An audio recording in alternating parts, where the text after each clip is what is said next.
Dear Esther, the gulls do not land here anymore. I've noticed that this year they seem to shun the place. Maybe it's the depletion of the fishing stock driving them away. Perhaps it's me. When he first landed here, Donnelly wrote that the herds were sickly and their shepherds the lowest of the miserable classes that populate these Hebridean islands. 300 years later, even they have departed.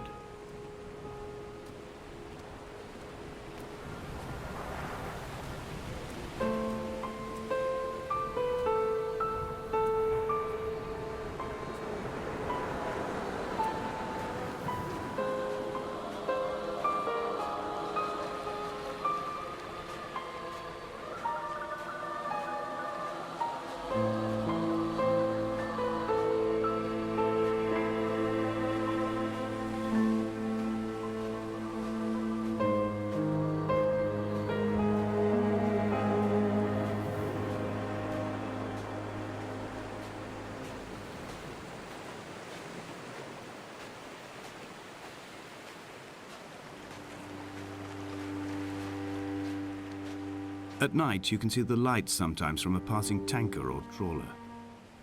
From up on the cliffs, they are mundane. But down here, they fugue into ambiguity. For instance, I cannot readily tell if they belong above or below the waves. The distinction now seems banal. Why not everything and all at once? There's nothing better to do here than indulge in contradictions whilst waiting for the fabric of life to unravel.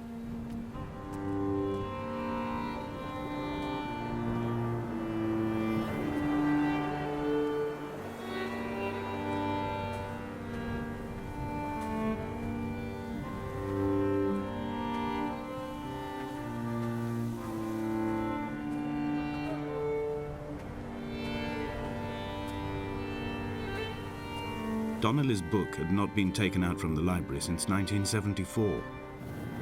I decided it would never be missed as I slipped it under my coat and avoided the librarian's gaze on the way out. If the subject matter is obscure, the writer's literary style is even more so. It is not the text of a stable or trustworthy reporter. Perhaps it is fitting that my only companion in these last days should be a stolen book written by a dying man.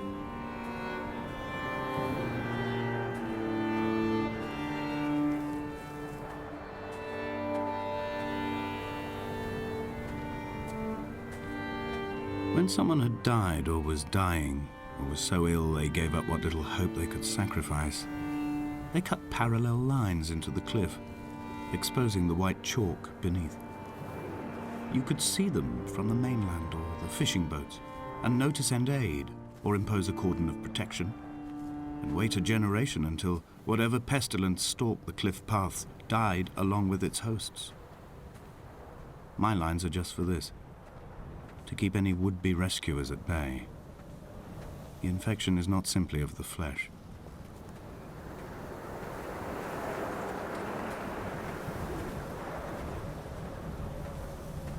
They were God-fearing people, those shepherds. There was no love in the relationship. Donnelly tells me that they had one Bible that was passed around in strict rotation. It was stolen by a visiting monk in 1776, 2 years before the island was abandoned altogether.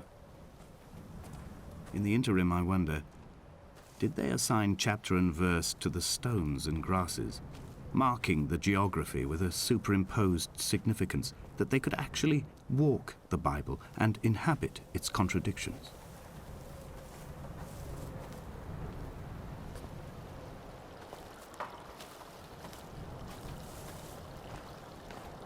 The vegetation here has fossilized from the roots up. To think they once grazed animals here, the remnants of occupation being evidence to that. It is all sick to death. The water is too polluted for the fish, the sky is too thin for the birds, and the soil is cut with the bones of hermits and shepherds. I've heard it said that human ashes make great fertilizer, that we could sow a forest from all that is left of your hips and rib cage, with enough left over to thicken the air and repopulate the bay.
Dear Esther, I have now driven the stretch of the M5 between Exeter and Bristol over 21 times. But although I have all the reports and all the witnesses and have cross-referenced them within a millimetre using my Ordnance Survey maps, I simply cannot find the location. You'd think there would be marks to serve as some evidence. It's somewhere between the turn-off for Sanford and the welcome brake services. But although I can always see it in my rear-view mirror, I have as yet been unable to pull ashore.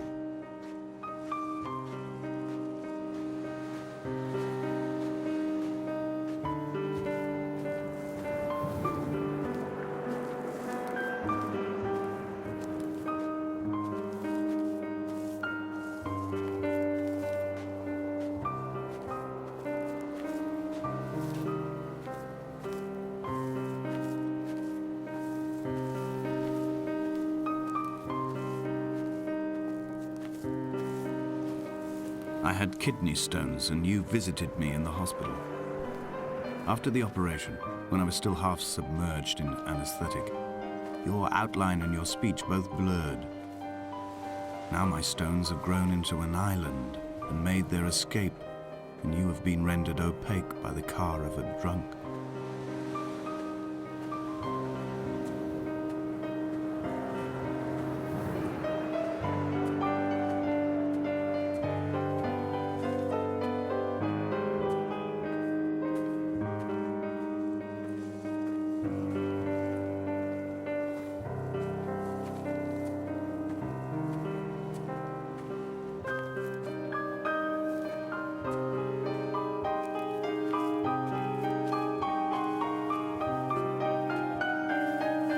Begun to climb, away from the sea and towards the center. It is a straight line to the summit, where the evening begins to coil around the aerial and squeeze the signals into early silence. The bothy squats against the mount to avoid the gaze of the aerial. I too will creep under the island like an animal and approach it from the northern shore.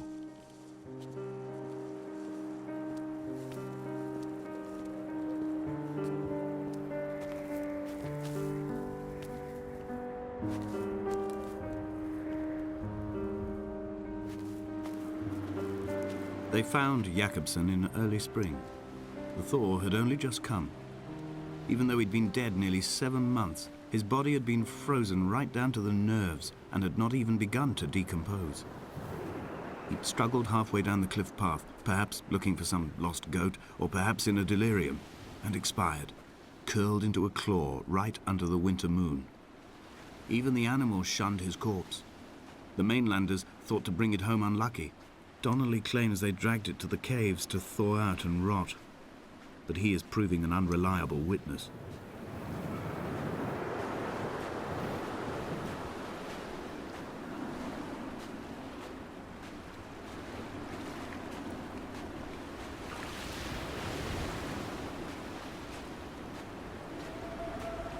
Climbing down to the caves, I slipped and fell and have injured my leg.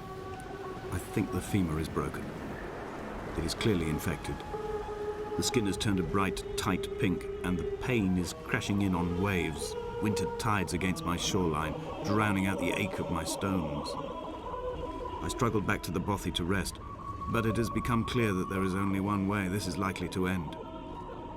The medical supplies I looted from the trawler have suddenly found their purpose. They will keep me lucid for my final ascent.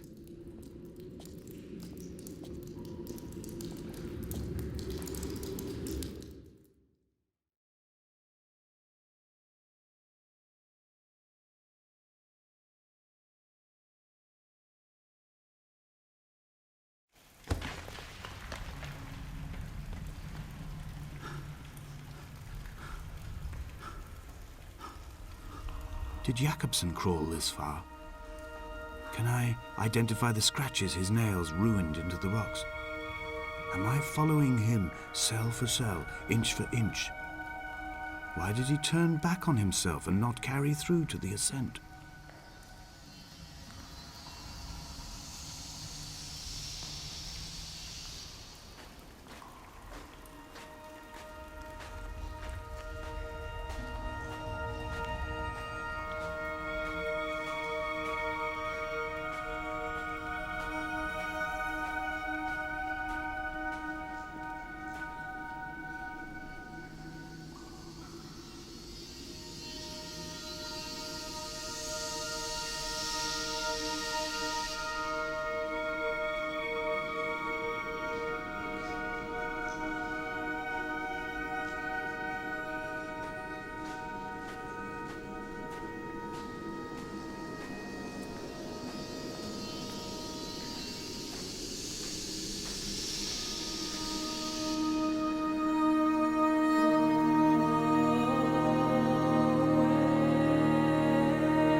If the caves are my guts, this must be the place where the stones are first formed. The bacteria phosphoresce and rise, singing through the tunnels. Everything here is bound by the rise and fall, like a tide. Perhaps the whole island is actually underwater.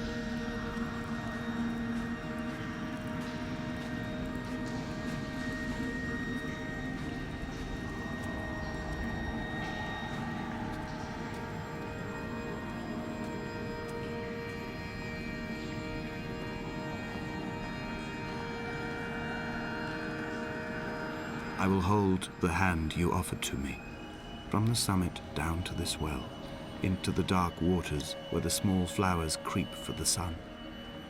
Headlights are reflected in your retinas, moonlit in the shadow of the crematorium chimney.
I sat here and watched two jets carve parallel white lines into the sky. They charted their course, and I followed them for 21 minutes until they turned off near Sanford and were lost. If I were a gull, I would abandon my nest and join them. I would starve my brain of oxygen and suffer delusions of transcendence. I would tear the bottom from my boat and sail across the motorways until I reached this island once again.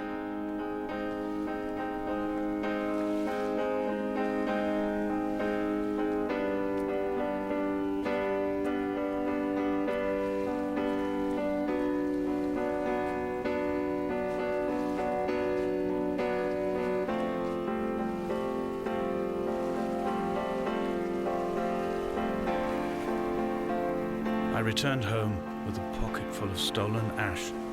Half of it fell out of my coat and vanished into the car's upholstery, but the rest I carefully stowed away in a box I kept in a drawer by the side of my bed. It was never intended as a meaningful act, but over the years it became a kind of talisman.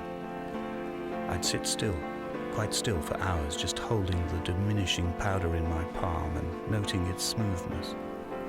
In time, we will all be worn down into granules, washed into the sea and dispersed.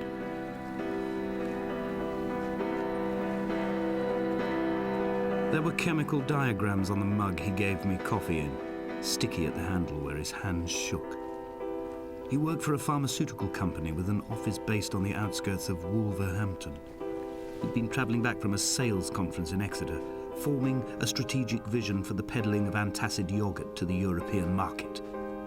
You could trace the connections with your finger, join the dots, and whole new compounds would be summoned into activity.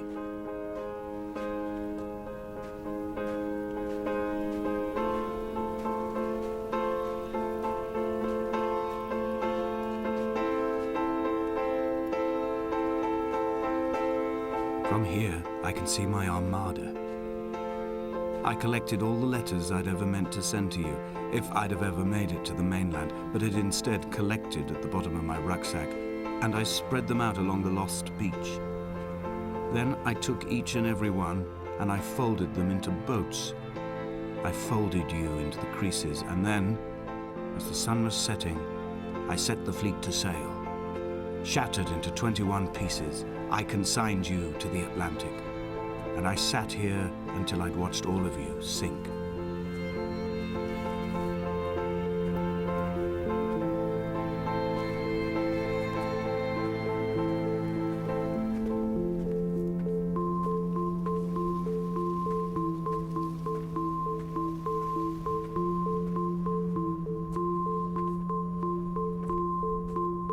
A sound of torn metal, teeth running over the edge of the rocks, a moon that casts a signal as I lay pinned beside you, the ticking of the cooling engine, and the calling from a great height, all my mind as a bypass.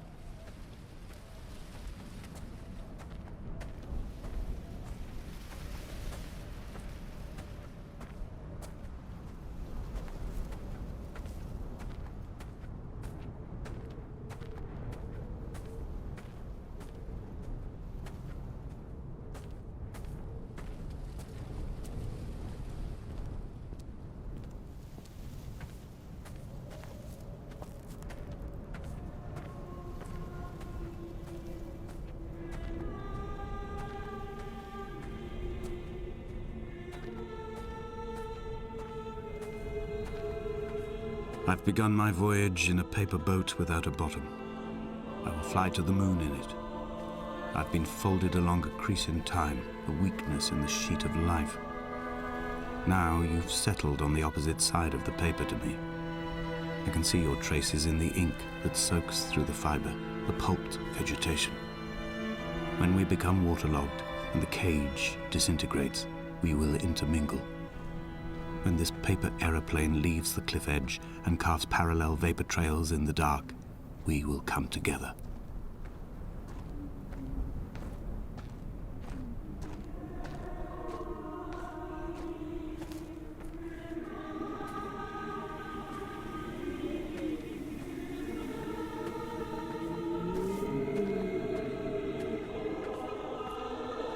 If only Donnelly had experienced this, he would have realized he was his own shoreline, as am I.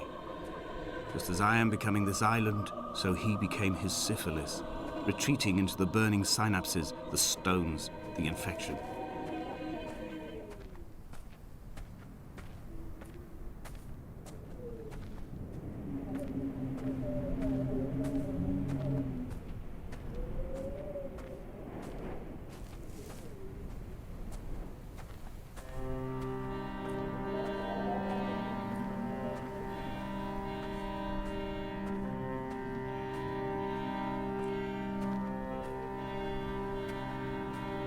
Returning to my car afterwards, hands still shaking, and a head split open by the impact.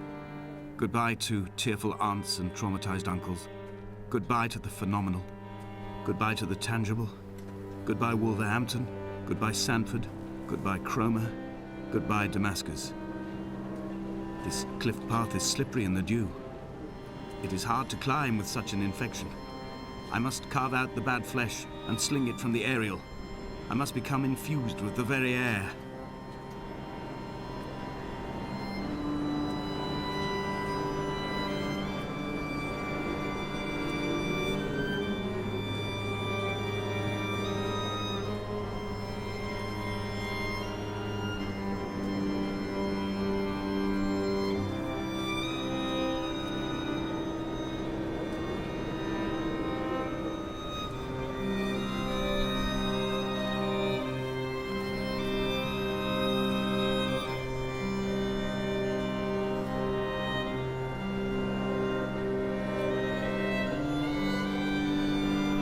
I have dredged these waters for the bones of the hermit, for the traces of Donnelly, for any sign of Jakobsen's flock, for the empty bottle that would incriminate him.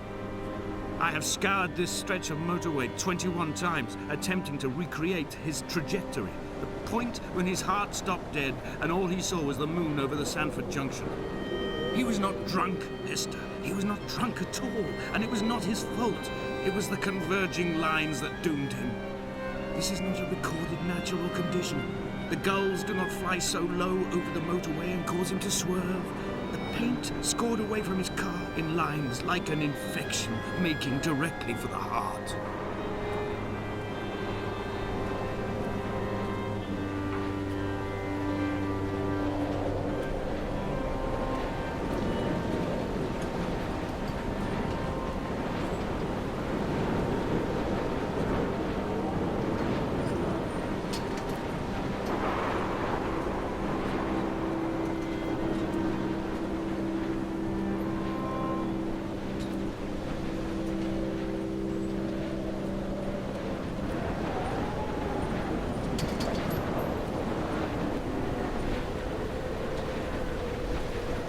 I have run out of places to climb. I will abandon this body and take to the air.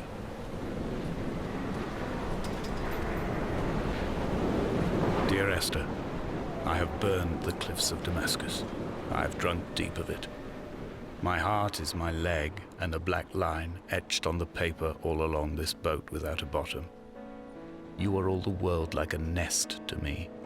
Eggs unbroken form like fossils, come together, send small black flowers to the air. From this infection, hope. From this island, flight.